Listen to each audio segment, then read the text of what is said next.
ಈ ಬಾಯಿಯಲ್ಲಿ ಆಹಾರವು ಯಾಂತ್ರಿಕವಾಗಿ ಮತ್ತು ರಾಸಾಯನಿಕವಾಗಿ ಏನಾದ್ರು ಸಂಪೂರ್ಣವಾಗಿ ಪಚನ ಆಗ್ತದೆ. ರೈಟಾ? ಈ ಚಪಾತಿ ತಿಂದಿರ್ತೀನಿ, ಚಪಾತಿ ಫುಲ್ ಹಿಂಗೆ ಹೋಗ್ತೇನು?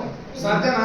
ಇಲ್ಲ. ಎಸ್, ಅದನ್ನ ನಾವು ಪಚನ ಮಾಡಬೇಕಾಗಿರುತ್ತೆ. ಯಾಂತ್ರಿಕವಾಗಿ ಮತ್ತು ರಾಸಾಯನಿಕವಾಗಿ ಅದು ಆಹಾರ ಪಚನವಾಗುತ್ತಾ ಈ ನಾಲಿಗೆ ಮತ್ತು ಹಲ್ಲಿನ ಸಹಾಯದಿಂದ ಆಹಾರ ಏನಾಗ್ತದ ಸಣ್ಣ ಸಣ್ಣ ಕಣಗಳಾಗಿ ಜಿಗಿಯಲ್ಪಡುತ್ತ ಅದು ವಿಭಜನೆ ಆಗ್ತದ. ರೈಟಾ? ಹಾಗಾದ್ರೆ ಆಹಾರವು ಲಾಲಾರಸ ಗ್ರಂಥಿಗಳು ಸ್ರವಿಸುವ ಲಾಲಾರಸದೊಂದಿಗೆ ಚೆನ್ನಾಗಿ ಮಿಶ್ರಣಗೊಂಡು ಆಹಾರ ಏನಾಗ್ತದೆ ಮಕ್ಕಳೇ ಇದು ಆಗ್ತದ. ಎಲ್ಲಿದು ಎಲ್ಲ ಎಲ್ಲಿ ಪ್ರೊಸೆಸ್ ಎಲ್ಲ ನಡೀತದೆ? ಇಲ್ಲಿ ನೋಡಿ, ಆಹಾರವು ಲಾಲಾರಸ ಗ್ರಂಥಿಗಳಿಂದ ಯಾವುದು ಲಾಲಾರಸಗಳಿಂದ ಸ್ರವಿಸುವ ಲಾಲಾರಸದೊಂದಿಗೆ ಆಹಾರ ಏನಾಗ್ತದ ಮಿಶ್ರಣವಾಗಿ ಆಹಾರ ಏನಾಗ್ತದ ಮೆದು ಆಗ್ತದ. ಮೆದು ಅಂದ್ರೆ ಮೃದು ಆಗ್ತದೆ. ಮೃದು ಆದ ತಕ್ಷಣ ಈ ಮೆದುವಾದ ಗೋಳಾಕಾರದ ಆಹಾರವನ್ನು ನಾವು ಏನಂತ ಕರಿತೀವಿ ಅಂದ್ರೆ ಬೋಲಸ್ ಅಂತ ಕರಿತೀವಿ. ಏನಂತ ಕರಿತೀವಿ? ಬೋಲಸ್ ಅಂತ ಕರಿತೀವಿ. ಹಾಗಾದ್ರೆ ಲಾಲಾರಸದಲ್ಲಿರುವ ಅಮಲ್ಯಸ್ ಕಿಣ್ವವು ಪಿಷ್ಟವನ್ನು ಏನಾಗಿ ಪರಿವರ್ತನೆ ಮಾಡ್ತಾ ಮಾಲ್ಟೋಸ್ ಆಗಿ. ಲಾಲಾರಸದಲ್ಲಿ ಕಂಡು ಬರುವ ಯಾವುದು ಯಾವುದು ಅಮೈಲಸ್ ಕಿಣ್ವ ಬಹಳ ಇಂಪಾರ್ಟೆಂಟ್. ಲಾಲಾರಸದಲ್ಲಿರುವ ಅಮೈಲಸ್ ಕಿಣ್ವವು ಪಿಷ್ಟವನ್ನು ಏನಾಗ್ತದ ಮಾಲ್ಟೋಸ್ ಆಗಿ ಪರಿವರ್ತನೆ ಮಾಡ್ತದ. ಅಮೈಲಸ್ ಕಿಣ್ವ ನೋಡಿ, ಲಾಲಾರಸದಲ್ಲಿ ಕಂಡು ಬರುವ ಅಮೈಲಸ್ ಕಿಣ್ವವು ಪಿಷ್ಟವನ್ನು ಏನಾಗಿ ಪರಿವರ್ತನೆ ಮಾಡ್ತದ ಮಾಲ್ಟೋಸ್ ಆಗಿ ಪರಿವರ್ತನೆ ಮಾಡ್ತದ. ಇದು ಬಾಯಿಯಲ್ಲಿ ಇಷ್ಟೆಲ್ಲಾ ಕ್ರಿಯೆ ನಡೀತದ. ನೆಕ್ಸ್ಟ್ ಅದರ ನಂತರ ಯಾವ್ದಪ್ಪ ಅಂದ್ರೆ ನೆಕ್ಸ್ಟ್ ಗಂಟಲು ಆಹಾರ ಬೋಲಸ್ ನಂತರ ಎಲ್ಲಿ ಪ್ರವೇಶ ಮಾಡಕತ್ತದ? ಬೋಲಸ್ ನಂತರ ಎಲ್ಲಿ ಪ್ರವೇಶ ಮಾಡಕತ್ತದ? ಗಂಟಲನ್ನ ಪ್ರವೇಶ ಮಾಡಕತ್ತದ. ಆಹಾರವನ್ನು ನುಂಗಿದಾಗ ಬೋಲಸ್ ಗಂಟಲವನ್ನು ಪ್ರವೇಶ ಮಾಡ್ತದ. ನೋಡಿ, ಗಾಳಿ ಮತ್ತು ಆಹಾರ ಇವೆರಡು ಹಾದು ಹೋಗುವ ಏಕಮಾತ್ರ ಮಾರ್ಗ ಯಾವುದು ಮಕ್ಕಳೇ? ಗಂಟಲು. ತಲೆ ಮೂಲಕ ಹೋಗ್ತಾನು ಗಾಳಿ? ತಲೆ ಮುಖಾಂತರ ಹೋಗ್ತಾ? ನೀವು ಹೋಗಂದ್ರೆ ಹೋಗ್ತಾನು? ಹೋಗ್ತಾರೆ ಸ್ವಲ್ಪ ಹೋಗಂದ್ರೆ ಹೋಗ್ತಾನು? ಹೋಗಲ್ಲ. ಅವು ಏಕಮಾತ್ರ ಮಾರ್ಗ ಯಾವುದು? ಯಾವುದು? ಗಂಟಲು. ಇಲ್ಲಿ ಕಾಣುತ್ತ? ಇಲ್ಲಿ ಗಂಟಲು ಕಾಣುತ್ತ? ಎರಡು ಚಂದ ನೋಡ್ರಿ, ಎರಡು ಚಂದ ನೋಡ್ರಿ. ಎಸ್, ವೆರಿ ಇಲ್ಲಿ ಏಕಮಾತ್ರ ಮಾರ್ಗ ಗಂಟಲಾಗಿದ್ದು ಇಲ್ಲಿ ಎಪಿಗ್ಲಾಟಿಸ್ ಎಂಬ ಅಂಗಾಂಶವು ಬೋಲಸ್ ಶ್ವಾಸನಾಳವನ್ನು ಪ್ರವೇಶಿಸುವನ್ನು ತಡೆಯುತ್ತೆ. ನೋಡಿ ಮಕ್ಕಳೇ, ಇಲ್ಲೇ ಶ್ವಾಸನಾಳ ಅದ. ರೈಟಾ? ಇಲ್ಲಿ ಶ್ವಾಸನಾಳ ಅದ, ಬಟ್ ಇಲ್ಲಿ ಅನ್ನನಾಳ ಅದ. ಅರ್ಥ ಆಗುತ್ತೆ? ಇಲ್ಲಿ ಶ್ವಾಸನಾಳ ಅದ, ಇಲ್ಲಿ ಅನ್ನನಾಳ ಅದ. ಬಟ್ ಸರ್ ನಾವು ತಿನ್ನಂತ ಆಹಾರ ಶ್ವಾಸನಾಳಕ್ಕೆ ಹೋಗ್ಬೋದು, ಯಾಕೆ ಒಂದ್ಸಲ? ಎಸ್, ಅದ್ರ ಸಲುವಾಗಿ ದೇವ್ರು ಏನ್ ಮಾಡ್ಯಾನ ಅದರಲ್ಲಿ ಏನ್ ಮಾಡ್ಯಾನ ಎಪಿಗ್ಲಾಟಿಸ್ ಎಂಬುದು ಒಂದು ಏನು ಎಪಿಗ್ಲಾಟಿಸ್ ಎಂಬ ಒಂದು ಅಂಗಾಂಶ ಏನ್ ಮಾಡ್ಯಾರ ಹಿಟ್ಟನಲ್ಲಿ ನಾವು ತಿನ್ನಂತ ಆಹಾರ ಜರ್ಗರ್ತ ಮಿಸ್ ಆಗಿ ಶ್ವಾಸನಾಳ ಹೋಯ್ತಂದ್ರೆ ನಮಗೆ ಬಿಟ್ಟು ಚಾಲು. ರೈಟಾ? ನಾವು ತಿನ್ನಂತ ಆಹಾರ ಅನ್ನನಾಳಕ್ಕೆ ಹೋಗದೆ ಶ್ವಾಸನಾಳಕ್ಕೆ ಹೋಯ್ತಂದ್ರೆ ಬಿಟ್ಟು ಅವಾಗ ನೀವು ಅಂತೀವಿ ನಮ್ಮ ಮೂರು ನೆನ್ಸಕತ್ತ, ನಾ ಎರಡು ಊರಿಗೆ ಹೋಗ್ಬಿಡ್ತೀನಿ ಸರ, ನಾನು ಬಿಟ್ಟು ಸರ ನನ್ನ ಕೈ ಮುಗಿತೀನಿ. ಯಾರು ನಿಮ್ಮ ಹೂವಿನ ಅನಿಸ್ತಿಲ್ಲ, ನಿಮ್ಮ ಆತ್ಮ ಅನಿಸ್ತಿಲ್ಲ, ಅಲ್ಲಿ ಉಡೋದ್ರ ಸ್ವಲ್ಪ ಏನಾಗಿರುತ್ತೆ ಮಿಸ್ಟೇಕ್ ಆಗಿ ಅದು ಆಹಾರ ಅನ್ನನಾಳಕ್ಕೆ ಹೋಗೋದು ಶ್ವಾಸನಾಳಕ್ಕೆ ಹೋಗಿರುತ್ತ, ಅಲ್ಲಿ ಸ್ವಲ್ಪ ಮಿಸ್ಟೇಕ್. ಅರ್ಥ ಆಯ್ತಾ? ಯಾರು ನಿಮಗ ಅನ್ಸಲ್ಲ, ನೀವು ಯಾರಿಗೆ ಅನ್ಸಲ್ಲ. ಅವು ಈ ಪ್ರಪಂಚದಾಗ ಇಲ್ಲ, ಅದು ಮೊದಲಿತ್ತು. ಈಗಿನ ಜನರೇಷನ್ ಎಲ್ಲ ಚೇಂಜ್ ಆಗ್ಯಾವ, ಯಾರಿಗೆ ಯಾರು ಅನ್ಸಲ್ಲ. ಅದು ನಿಮ್ಮ ಕಲ್ಪನೆ. ಅರ್ಥ ಆಯ್ತಾ? ಎಸ್, ನೆಕ್ಸ್ಟ್ ನೋಡಿ, ಬೋಲಸ್ ನಂತರ ಎಲ್ಲಿ ಪ್ರವೇಶ ಮಾಡಿರುತ್ತದೆ ಮಕ್ಕಳೇ? ಎಲ್ಲಿ? Yes, very good. ಎಲ್ಲಿ? ಪ್ರವೇಶ ಮಾಡಿರುತ್ತದೆ. ಅನ್ನನಾಳವನ್ನ ಬೋಲಸ್ ನೆಕ್ಸ್ಟ್ ಪ್ರವೇಶ ಮಾಡಿರುತ್ತದೆ. ಹಾಗಾದ್ರೆ ನೆಕ್ಸ್ಟ್ ನೋಡಿ, ಅನ್ನನಾಳದ ಬಗ್ಗೆ ವಿಶೇಷತೆ ಏನಪ್ಪಾ ಅಂದ್ರ ಇಲ್ಲಿ ಅನ್ನನಾಳ ನೋಡ್ರಿ, ಅನ್ನನಾಳದ ಒಳಸ್ತರಿಯು ಸ್ನಾಯುಗಳನ್ನು ಆಹಾರವು ಮುಂದಕ್ಕೆ ತಳ್ಳಲು ಲಯಬದ್ಧವಾಗಿ ಸಂಕುಚನ ಮತ್ತು ವಿಕಸನ ಹೊಂದುವ ಪರಿಕ್ರಮಣ ಅಥವಾ ಪೆರಿಸ್ಟಾಲಸಿಸ್ ಎನ್ನುವರು. ನೋಡಿ, ಆಹಾರ ಗಂಟಲನ್ನ ಪ್ರವೇಶಿಸಿದ ನಂತರ ಅನ್ನನಾಳಕ್ಕೆ ಹೋಗ್ಬೇಕಾಗಿರುತ್ತೆ. ಅನ್ನನಾಳಕ್ಕೆ ಹೋಗ್ಬೇಕಾಗಿರುತ್ತ. ಬಟ್ ಅನ್ನನಾಳಕ್ಕೆ ಹೋಗುವಂತ ಸಮಯದಲ್ಲಿ ಸಂಕೋಚನ ಮತ್ತು ವಿಕಸನ ಹೊಂದುವ ಮೂಲಕ ಅನ್ನನಾಳವನ್ನ ಪ್ರವೇಶ ಮಾಡ್ತದ. ಸರ್ ಯಾಕ್ರಿ ಸಂಕೋಚನ ಮತ್ತು ವಿಕಸನ ಅಂದ್ರೆ? ಎಸ್ ನೋಡಿ, ಸಂಕೋಚನ ಹಿಂಗ್ ಬರ್ತಾ ಆಹಾರ, ಸರಿ ಹಿಂಗ್ ಬರ್ತಾ ಆಹಾರ. ಯಾಕೆ ಸರ್ ಡೈರೆಕ್ಟ್ ಬಂದು ಗುಳ್ಬೇಕಾಗಿರ್ತದೆ? ಮತ್ತೆ ಡೈರೆಕ್ಟ್ ಗಂಟಲು ಡೈರೆಕ್ಟ್ ಬಂದು ಕಬ್ಬಂದ್ರ ಹೋಗ್ತಲ್ಲ ಅನ್ನನಾಳ, ಅದರ ಅನ್ನನಾಳ ಚಾರ್ತವ ಪ್ರಾಬ್ಲಮ್ ಆಗ್ತಲ್ಲ, ಅದಕ್ಕೆ ಬಡಿತಲ್ಲ. ಅದ್ರ ಸಲುವಾಗಿ ಆಹಾರ ಮಾಡ್ತಾ ಸಂಕೋಚನ ಮತ್ತು ವಿಕಸನ ಕ್ರಿಯೆ ಮೂಲಕ ಹೋಗ್ತಾ ಅದನ್ನ ನಾವು ಏನಂತ ಕರಿತೀವಿ ಮಕ್ಕಳಂದ್ರೆ ಪರಿಕ್ರಮಣ ಚಲನೆ ಅಂತ ಕರಿತೀವಿ. ಏನಂತ ಕರಿತೀವಿ? ಪರಿಕ್ರಮಣ ಚಲನೆ ಅಥವಾ ಪೆರಿಸ್ಟಾಲಸಿಸ್ ಅಂತ ಕರಿತೀವಿ. ಏನಂತ ಕರಿತೀವಿ? ಪೆರಿಸ್ಟಾಲಸಿಸ್.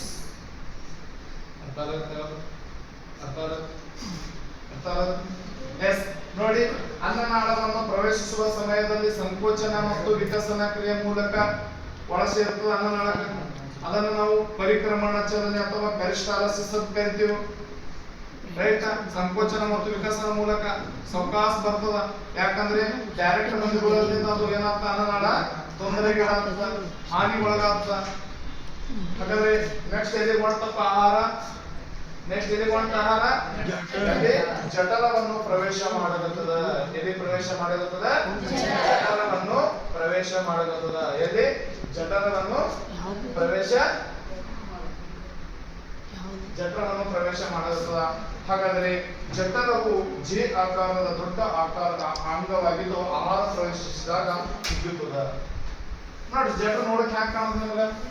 ಜೆ ಇದ್ದಂಗೆ ಅದ, ಜೆ ಇದ್ದಂಗೆ ಅದ, ಏನು ಟಿ ಇದ್ದಂಗೆ ಅದನು, ಜೆ ಇದ್ದಂಗೆ ಅದ. ಎಸ್, ಜಠರವು ನೋಡಲು ಜೆ ಆಕಾರದ ದೊಡ್ಡ ಅಂಗ ಆಹಾರ ಪ್ರವೇಶಿಸಿದಾಗ ಹಿಗ್ಗುತ್ತದ.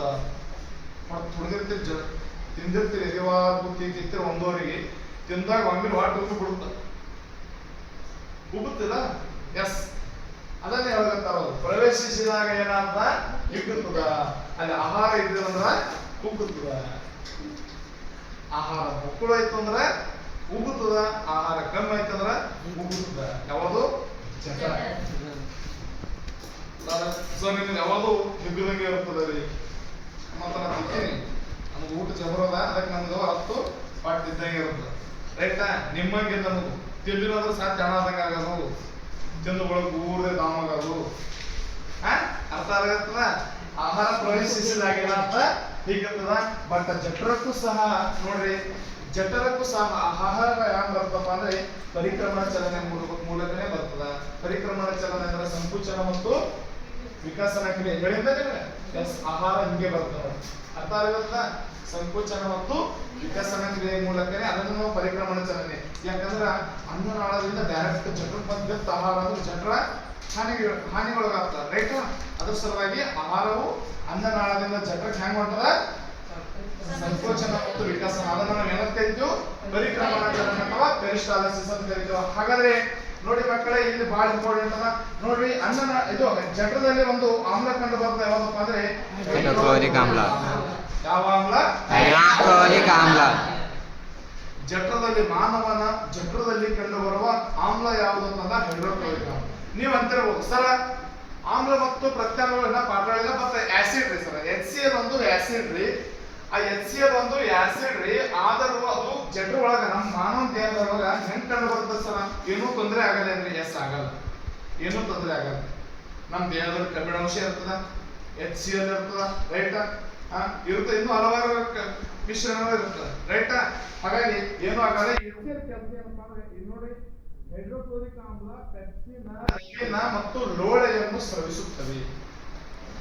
ಈ ಹೈಡ್ರೋಕ್ಲೋರಿಕ್ ಆಮ್ಲ ಕೆಲಸ ಏನಪ್ಪಾ ಅಂದ್ರೆ ಮಾನವನ ದೇಹದಲ್ಲಿ ಜಠರದಲ್ಲಿ ಏನ್ ಮಾಡ್ತಪ್ಪ ಅಂದ್ರೆ ನಾವು ತಿನ್ನಂತ ಆಹಾರ ಜೊತೆ ಸೂಕ್ಷ್ಮಾಣು ಕಣಗಳು, ಸೂಕ್ಷ್ಮಾಣು ಜೀವಿಗಳು ಬರ್ತಾವ. ರೈಟ್? ಪ್ರವೇಶ ಮಾಡ್ತಾವ. ನಾವು ತಿನ್ನುವಂತ ಆಹಾರ ಜೊತೆ ಪ್ರವೇಶ ಮಾಡ್ತಾವ. ಅವುಗಳನ್ನ ಎಲ್ಲ ಹಿಡಿದು ಜಜ್ಜುವಂತ, ಸರಿ, ಅವೆಲ್ಲ ಹಿಡಿದು ಕೊಲ್ಲುವಂತ ಕೆಲಸ ಯಾವ್ದು ಮಾಡ್ತದ? ಯಾವ್ದು ಮಾಡ್ತದ? HCl ಮಾಡ್ತದ. ಯಾವುದು? ಆಹಾರದ ಜೊತೆ ನಾವು ಸೇವಿಸುವಂತ ಆಹಾರ ಎಲ್ಲ ಶುದ್ಧ ಇರ್ತದ? ಇಲ್ಲ, ಅದ್ರ ಜೊತೆ ಸೂಕ್ಷ್ಮಾಣು ಜೀವಿಗಳು ಒಳ ಬರ್ತಿರ್ತವ. ರೈಟ್? ಅವುಗಳನ್ನು ಎಲ್ಲಾ ಕೊಲ್ಲುವಂತ ಕೆಲಸ ಯಾವ್ದು ಮಾಡ್ತದ? HCl. ಹಾಗಾದ್ರೆ ಸರ್ HCl ಅದ ರೀ, ಜಠರಕ್ಕೆ ಏನು ತೊಂದರೆ ಮಾಡದೇನ್ರಿ? ಜಠರಕ್ಕೆ ಏನು ತೊಂದರೆ ಆಗಲ್ಲೇನ್ರಿ ಸರ್? HCl ಇದ್ರ ಅಂತಂದ್ರೆ ಏನು ತೊಂದರೆ ಆಗಲ್ಲ. ಯಾಕಪ್ಪ ಅಂದ್ರೆ ಅಲ್ಲಿ ಲೋಳೆಗಳು ಅವುಗಳನ್ನ ರಕ್ಷಣೆ ಮಾಡ್ತಾವ. ಹೈಡ್ರೋಕ್ಲೋರಿಕ್ ಆಮ್ಲದಿಂದ ಲೋಳೆಗಳು ಏನ್ ಮಾಡ್ತಾವ? ರಕ್ಷಣೆಯನ್ನ ಮಾಡ್ತಾವ. ರೈಟ್? ಹೈಡ್ರೋಕ್ಲೋರಿಕ್ ಆಮ್ಲ ಏನು ಮಾಡೋದಿರುತ್ತೆ? ರಕ್ಷಣೆಯನ್ನು ಕೊಡ್ತಾವೆ. ಅದಕ್ಕೆ ಜಠರಕ್ಕೆ ಯಾವುದು? ಲೋಳೆಗಳು. ಯಾವ ಲೋಳೆಗಳು? ಹಾಗಾದ್ರೆ ಪೆಪ್ಸಿನ್ ಕಿಣ್ವವು ಪ್ರೋಟೀನ್ ಮತ್ತು ಪಾಲಿಪೆಪ್ಟೈಡ್ಗಳಾಗಿ ವಿಭಜನೆ ಹೊಂದದ. ಇನ್ನು ರೆಬಿನ್ ಕಿಣ್ವವು ಬರ್ತದೆ.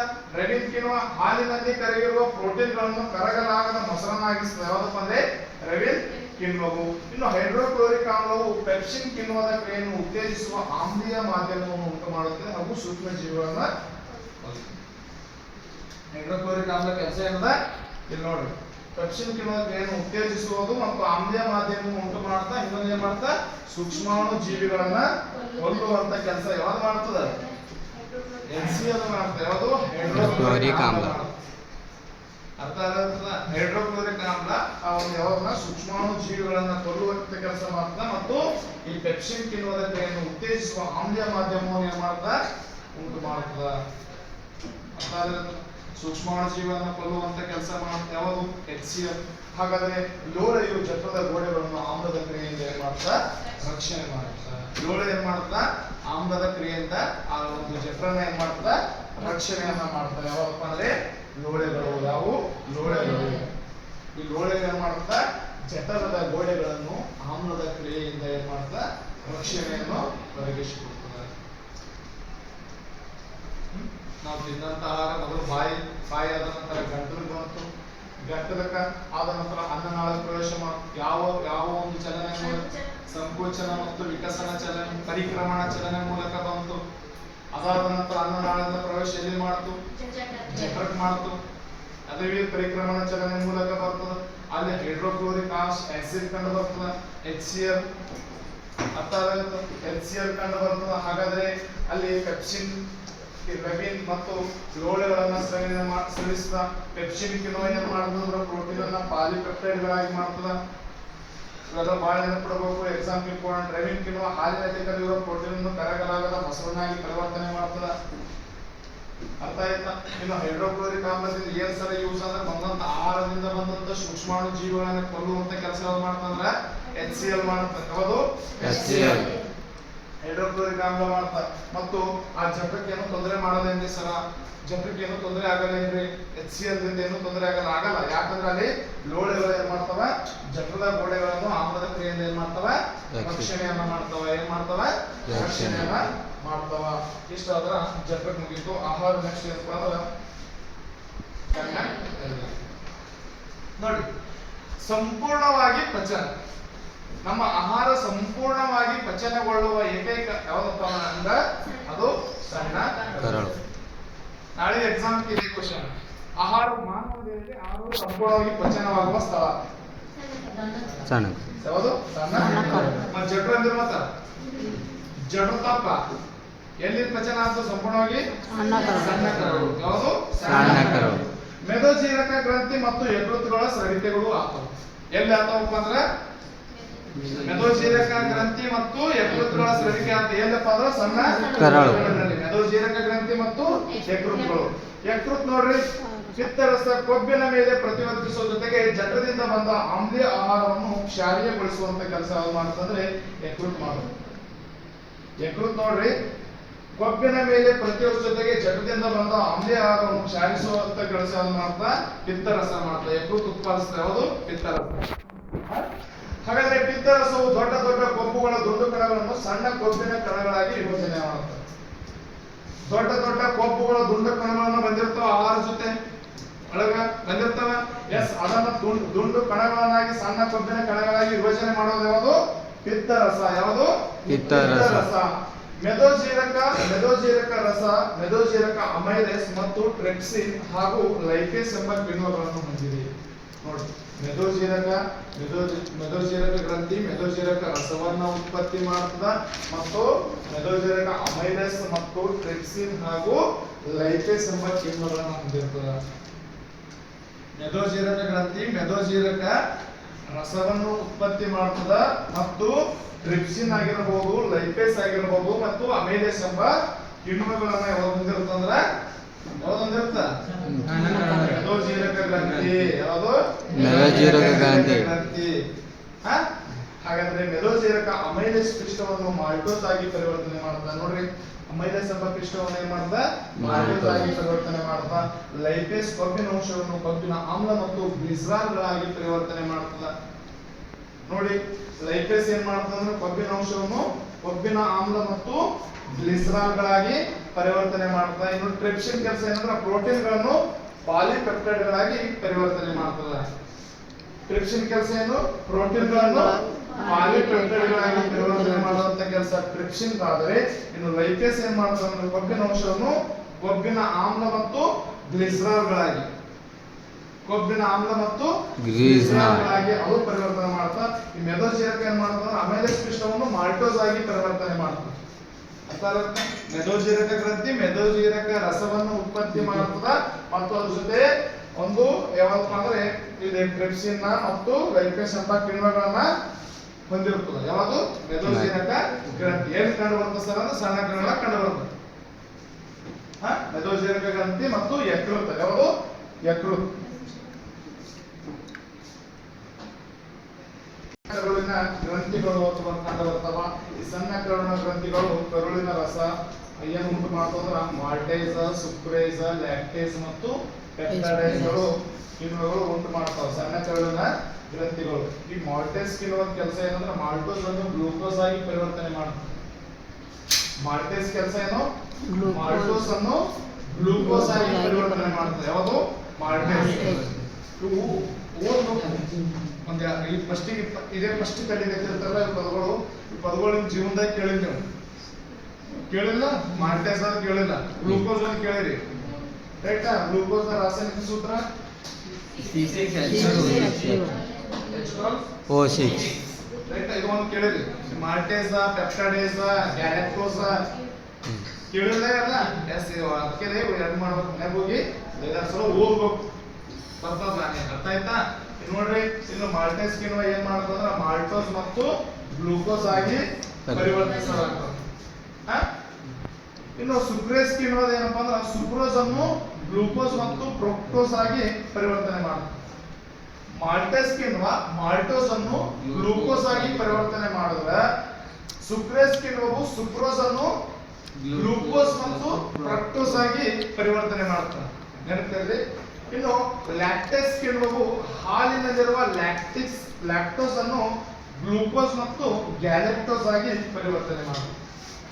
ಬರೆಸ್ತೀನ ಕೊಟ್ಟು ಬರೆಸ್ತೇನೆ ಆಗಲ್ಲ. ಮಾಲ್ಟೋಸ್ ಕಿಣ್ವವು ಮಾಲ್ಟೋಸ್ ಅನ್ನು ಗ್ಲೂಕೋಸ್ ಆಗಿ ಪರಿವರ್ತನೆ ಮಾಡಿತು. ಸುಕ್ರೇಸ್ ಕಿಣ್ವವು ಸುಕ್ರೋಸ್ ಅನ್ನು ಗ್ಲೂಕೋಸ್ ಮತ್ತು ಫ್ರಕ್ಟೋಸ್ ಆಗಿ ಪರಿವರ್ತನೆ ಮಾಡಿತು. ಇನ್ನು ಲ್ಯಾಕ್ಟೇಸ್ ಕಿಣ್ವವು ಹಾಲಿನಲ್ಲಿರುವ ಲ್ಯಾಕ್ಟೋಸ್ ಮತ್ತು ಗ್ಲೂಕೋಸ್ ಮತ್ತು ಗ್ಯಾಲಕ್ಟೋಸ್ ಆಗಿ ಪರಿವರ್ತಿಸ್ತದ. ಇನ್ನು ಪೆಪ್ಟೈಡೇಸ್ ಕಿಣ್ವ ಬರ್ತದ. ಯಾವುದು ಪೆಪ್ಟೈಡೇಸ್ ಕಿಣ್ವ ಬರ್ತದ. ಪೆಪ್ಟೈಡೇಸ್ ಕಿಣ್ವವು ಪೆಪ್ಟೈಡ್ಗಳನ್ನು ಅಮೈನೋ ಆಮ್ಲಗಳಾಗಿ ಪರಿವರ್ತನೆ ಮಾಡುತ್ತದೆ. ಯಾವ ಬರ್ತವ ಪೆಪ್ಟೈಡೇಸ್ ಕಿಣ್ವವು. ಯಾವ ಕಿಣ್ವವು ಪೆಪ್ಟೈಡೇಸ್ ಕಿಣ್ವವು ಬರ್ತದ. ಆ ಪೆಪ್ಟೈಡೇಸ್ ಗಳು ಅಮೈನೋ ಆಮ್ಲಗಳಾಗಿ ಪರಿವರ್ತನೆ ಮಾಡುತ್ತದ. ಇನ್ನು ಜೀರ್ಣವಾದ ಆಹಾರವು ಕರುಳಿನ ಗೋಡೆಯಲ್ಲಿರುವ ಅಸಂಖ್ಯಾತ ಬೆರಳಿನಂತ ರಚನೆಗಳಾದ ವಿಲ್ಲೈಗಳು ಆಹಾರವನ್ನು ಹೀರಿಕೊಳ್ಳಲು ಬೇಕಾದ ಮೇಲ್ಮೈ ಪ್ರದೇಶವನ್ನು ಏನ್ ಮಾಡ್ತವ ಹೆಚ್ಚಿಸ್ತವ. ಈ ವಿಲ್ಲೈಗಳು ಏನವಲ್ಲ ರಕ್ತನಾಳಗಳಿಂದ ಸಮೃದ್ಧವಾಗಿದ್ದು ಅವು ಹೀರಿಕೊಂಡು ಆಹಾರವನ್ನು ರಕ್ತವು ದೇಹದ ಪ್ರತಿಯೊಂದು ಜೀವಕೋಶಕ್ಕೆ ತೆಗೆದುಕೊಂಡು ಹೋಗ್ತವೆ. ನೋಡು ವಿಲ್ಲೈಗಳು ಏನ್ ಮಾಡ್ತಾವ ನೋಡಿ ಮಕ್ಕಳೇ. ಜೀರ್ಣವಾದ ಆಹಾರ ಏನ್ ಮಾಡ್ತಾವ ಸಣ್ಣ ಕರುಳಲ್ಲಿ ಸಂಪೂರ್ಣ ಜೀರ್ಣವಾಯ್ತಾ. ಸಣ್ಣ ಕರುಳಲ್ಲಿ ಸಂಪೂರ್ಣ ಜೀರ್ಣವಾಯ್ತಾ. ಆ ಜೀರ್ಣವಾದ ಆಹಾರವು ಕರುಳಿನ ಗೋಡೆಯಲ್ಲಿರುವ ಅಸಂಖ್ಯಾತ ಬೆರಳಿನ ರಚನೆಗಳಾದ ಕರುಳಿನ ಗೋಡೆಗಳು ಕಂಡು ಬರ್ತವೆ. ಅಸಂಖ್ಯಾತ ರಚನೆಗಳಾದ ಯಾವ ಅವುಗಳನ್ನು ಏನಂತ ಕರಿತೀವಿ ವಿಲ್ಲೈಗಳು ಅಂತ ಕರಿತೀವಿ. ಏನಂತ ಕರಿತೀವಿ ವಿಲ್ಲೈಗಳು. ಏನಂತ ಕರಿತೀವಿ ವಿಲ್ಲೈಗಳು. ವಿಲ್ಲೈಗಳು ಅಂತ ಕರಿತೀವಿ. ಈ ವಿಲ್ಲೈಗಳು ಏನ್ ಮಾಡ್ತಾವ ಅಂದ್ರ ಆಹಾರವನ್ನು ಹೀರಿಕೊಂಡು ಮೇಲ್ಮೈ ಪ್ರದೇಶವನ್ನು ಏನ್ ಮಾಡ್ತಾವ ಹೆಚ್ಚಿಗೆ ಮಾಡಿಕೊಂಡು ವಿಲ್ಲೈಗಳು ರಕ್ತನಾಳಗಳಿಂದ ಸಮೃದ್ಧವಾಗಿರ್ತವೆ. ಇದರಿಂದ ರಕ್ತನಾಳಗಳಿಂದ ಸಮೃದ್ಧವಾಗಿದ್ದು ಅವು ಹೀರಿಕೊಂಡು ಆಹಾರವನ್ನು ರಕ್ತದ ದೇಹದ ಪ್ರತಿಯೊಂದು ಜೀವಕೋಶಗಳಿಗೆ ಏನ್ ಮಾಡ್ತಾವ ತೆಗೆದುಕೊಂಡು ಹೋಗ್ತಾವ. ಅವಾಗ ಆಹಾರ ದೇಹದ ಪ್ರತಿಯೊಂದು ಭಾಗಕ್ಕೆ ಏನ್ ಮಾಡ್ತದ ಸ್ಪ್ರೆಡ್ ಆಗ್ತದ. ದೇಹದ ಪ್ರತಿಯೊಂದು. ಅದಾದ ನಂತರ ನೆಕ್ಸ್ಟ್ ಯಾವ್ದು ಮಕ್ಕಳೇ ಯಾವುದು ಆಹಾರ. ನೆಕ್ಸ್ಟ್ ಇಲ್ಲಿ ಬೋಲಸ್ ಎಲ್ಲಿ ಪ್ರವೇಶ ಮಾಡದಂತೂ ಸಾರಿ ಬೋಲಸ್ ಅಲ್ಲ. ಆಹಾರ ಏನು ಒಟ್ಟ ಬೇಡ ತ್ಯಾಜ್ಯ ಪದಾರ್ಥ ಎಲ್ಲಿ ಪ್ರವೇಶ ಮಾಡದಂತೂ ಸಂಪೂರ್ಣವಾಗಿ ಪಚನ ಆಯ್ತಾ. ಸಣ್ಣ ಕರುಳಿನಲ್ಲಿ ಸಂಪೂರ್ಣವಾಗಿ ಪಚನ ಆಯ್ತಾ ರೈಟ್. ಆ ಪಚನ ಆದ ತಕ್ಷಣ ಆಹಾರ ಎಲ್ಲಾ ರಕ್ತನಾಳಗಳಲ್ಲಿ ಜೀವಕೋಶಗಳಿಗೆ ಹೋಗಿ ನೆಕ್ಸ್ಟ್ ಆಹಾರ ಉಳಿದ ಏನು ತ್ಯಾಜ್ಯ ವಸ್ತು ಇರುತ್ತಲ್ಲ ಅದು ಎಲ್ಲಿ ಬರ್ತದೆ ನೋಡಿ.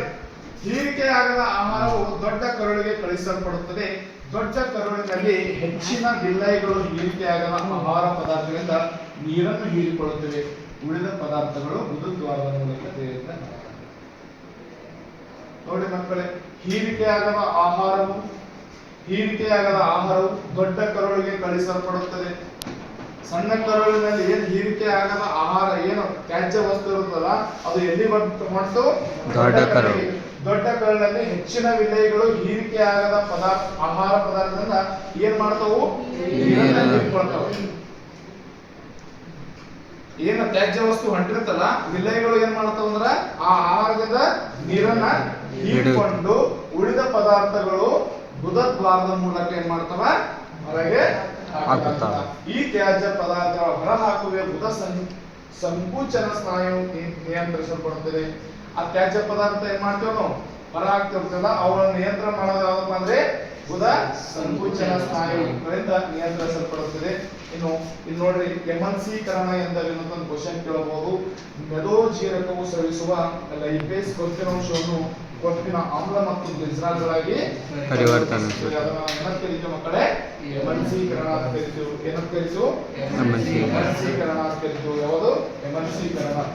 ಹಾಗಾದ್ರೆ ಇಲ್ಲಿ ಕೆಲವೊಂದಿಷ್ಟು ಕ್ವಶನ್ ಅವ ನೀವು ಹೇಳಬೇಕು. ಈ ಜೀರ್ಣಕ್ರಿಯೆ ಬಗ್ಗೆ ಇವತ್ತು ಬಾಯಿಗಳ ಸಂಪೂರ್ಣ ವಿಭಜನೆ ಮಾಡಿದ್ರಿ. ನಾಲಿಗೆ ಮತ್ತು ಹಲ್ಲಿನ ಸಹಾಯದ ವಿಭಜನೆ ಇತ್ತು. ಅದಾದ ನಂತರ ಇಲ್ಲಿ ಇವತ್ತು ಗಂಟಲದಿಂದ ಶ್ವಾಸನಾಳದ ಮತ್ತು ಅನ್ನನಾಳ ಎಲ್ಲಿ ಹೋಗ್ತದ ಆಹಾರ? ಅನ್ನನಾಳ. Very good. ಅನ್ನನಾಳಕ್ಕೆ ಹೋಗ್ಬೇಕು. ಶ್ವಾಸನಾಳಕ್ಕೆ ಹೋಯ್ತಂದ್ರೆ ಪ್ರಾಬ್ಲಮ್ ಆಗ್ತದ, ರೈಟ್?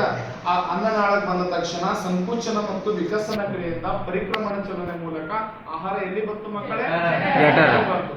ಜಠರದಲ್ಲಿ ಒಂದು ಹೈಡ್ರೋಕ್ಲೋರಿಕ್ ಆಮ್ಲ ಕಂಡು ಬರ್ತಾ, ಹಲವಾರು ಕಿಣ್ವಗಳು ಕಂಡು ಬರ್ತಾವ, ಮೆದುಜೀರಕ ಗ್ರಂಥಿ ಕಂಡು ಬರ್ತಾ, ಯಕೃತ್ ಕಂಡು ಬರ್ತಾ, ಮೆದುಜೀರಕ ರಸವನ್ನು ಉತ್ಪತ್ತಿ ಮಾಡ್ತಾ, ಲೈಪೇಸ್ ಕಿಣ್ವ ಕಂಡು ಬರ್ತಾ, ಟ್ರಿಪ್ಸಿನ್ ಕಿಣ್ವ ಬರ್ತಾ, ಮೈಲೇಸ್ ಕಿಣ್ವ ಕಂಡು ಬರ್ತಾ, ರೈಟ್? ಇವೆಲ್ಲ ಕಂಡು ಬರ್ತಾವ. ಅಲ್ಲಿ ಅದು ಮುಗಿದ ತಕ್ಷಣ ಸರ್ ಹೈಡ್ರೋಕ್ಲೋರಿಕ್ ಆಮ್ಲ ಏನು ತೊಂದರೆ ಮಾಡೋದಲ್ಲ. ಯಾಕಂದ್ರ ಅಲ್ಲಿ ಲೋಳೆಗಳು ಏನ್ ಮಾಡ್ತಾವ? ಜಠರನ್ನ ರಕ್ಷಣೆ ಮಾಡ್ತಾವ. ಲೋಳೆಗಳು ಜಠರನ್ನ ರಕ್ಷಣೆ ಮಾಡ್ತಾವ. ಹೈಡ್ರೋಕ್ಲೋರಿಕ್ ಆಮ್ಲ ಕೆಲಸ ಏನ್ ಸರ್ ಅಂದ್ರ ಆಹಾರ ಜೊತೆ ಬಂದಂತ ಸೂಕ್ಷ್ಮಾಣು ಜೀವಿಗಳನ್ನು ಕೊಲ್ಲುವಂತ ಕೆಲಸ ಯಾವ್ದು ಮಾಡ್ತಾ? HCl ಮಾಡ್ತಾ. ಯಾವ್ದು ಮಾಡ್ತಾ? HCl ಮಾಡ್ತಾ. ಯಾವ್ದು ಮಾಡ್ತಾ? HCl. ಯಾವುದು? HCl. HCl ಅಂದ್ರೆ ಏನು? ಹೈಡ್ರೋಕ್ಲೋರಿಕ್ ಆಮ್ಲ.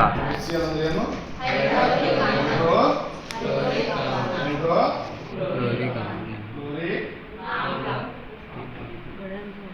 ಇದಾದ ನಂತರ ಆಹಾರ ಎಲ್ಲಿ ಮಾಡ್ತು? ಸಣ್ಣ ಕರುಳನ್ನು ಪ್ರವೇಶ ಮಾಡ್ತು. ಸಂಪೂರ್ಣವಾಗಿ ಪಚನವಾಗುವ ಸ್ಥಳ ಅದು ಸಣ್ಣ ಕರಳು. ಸಣ್ಣ ಕರಳು ಸಂಪೂರ್ಣವಾಗಿ ಪಚನ ಹೋಗ್ತದೆ. ಉಳಿದಂತ ತ್ಯಾಜ್ಯ ವಸ್ತು ಅಲ್ಲಿ ವಿಲೇಯಗಳು ಏನ್ ಮಾಡ್ತಾವ? ಹೀರಿಕೊಂಡು ರಕ್ತನಾಳಗಳಿಂದ ಕೂಡಿದಂತ ವಿಲೇಯಗಳು ಎಲ್ಲ ಕಡೆ ಪ್ರತಿಯೊಂದು ಜೀವಕೋಶಗಳಿಗೆ ಏನ್ ಮಾಡ್ತದೆ? ತಲುಪಿಸ್ತದೆ. ದೇಹದ ಪ್ರತಿಯೊಂದು ಜೀವಕೋಶಗಳು ತಲುಪಿಸ್ತಾ ಉಳಿದಂತ ಏನು ತ್ಯಾಜ್ಯ ವಸ್ತು ಇರುತ್ತಲ್ಲ ಅದು ಏನ್ ಬರ್ತಂದ್ರ ದೊಡ್ಡ ಕಳ್ಳಿಗೆ ಎಂಟ್ರಿ ಆಗ್ತಾ. ಆ ದೊಡ್ಡ ಕಳ್ಳದಲ್ಲಿದ್ದಂತ ವಿಲೇಯಗಳು ಏನ್ ಮಾಡ್ತಾವ ಅಂದ್ರ ಆಹಾರದಿಂದ ಏನ್ ಮಾಡ್ತಾವ ಅಂದ್ರ ಆಹಾರದಿಂದ ಆ ದೊಡ್ಡ ಕಳೆ ಬಂದಂತ ಆಹಾರದಿಂದ ಏನ್ ಮಾಡ್ತಾವ? ನೀರನ್ನ ಹೀರಿಕೊಳ್ತಾವ. ಏನನ್ನ ಹೀರಿಕೊಳ್ತಾವ? ಹೀರಿಕೊಂಡು ದೇಹದಿಂದ ತ್ಯಾಜ್ಯ ವಸ್ತು ಗುದದ್ವಾರದ ಮೂಲಕ ಹೊರಹಾಕಲ್ಪಡ್ತಾವ. ಹಿಂಗೆ ಕೇಳ್ತಾರ ನಾಳೆಗೆ ಜೀರ್ಣಕ್ರಿಯೆಯನ್ನು ವಿವರಿಸಿ. ಮಾನವನ ಜೀರ್ಣಕ್ರಿಯೆಯನ್ನು ವಿವರಿಸಿ ಬರಿಬೇಕು. ಅರ್ಥ? ಪ್ರತಿಯೊಂದೊಂದು ಬರಿಬೇಕು. ಇಲ್ಲಾಂದ್ರೆ ಅದು ಬರೆಯೋದೊಂದು ಹೇಳ್ಕೊಡ್ತೀನಿ, ಅದು ಹಂಗ್ ಬರೆಯಲ್ಲ. ಇಷ್ಟೆಲ್ಲ ಬರೆಯೋದ ಅವಶ್ಯಕತೆ ಇಲ್ಲ. ಇದು ನಿಮ್ಗೆ ಗೊತ್ತಾಗತ್ತೆ ಅಂತ ಹೇಳಿ ಆಹಾರ ಎಲ್ಲಿ ಬರ್ತಂತ ಅರ್ಥ ಆಯ್ತಾ? ನಾ ಎಲ್ಲ ಹೇಳ್ತೀನಿ ನಿಮಗೆ ಎಷ್ಟು ಬರಿಬೇಕಂತ. ಇಲ್ಲಿ ನೋಡ್ರಿ ಕ್ವಶನ್ಗಳು. ಹಾಗಾದ್ರೆ ಫಸ್ಟ್ ನೋಡ್ರಿ ಕ್ವಶನ್ ಹೇಳಿ ಕೇಳ. ನೋಡ್ರಿ ಜೀರ್ಣಾಂಗ ಯುಗದ ಮೊದಲು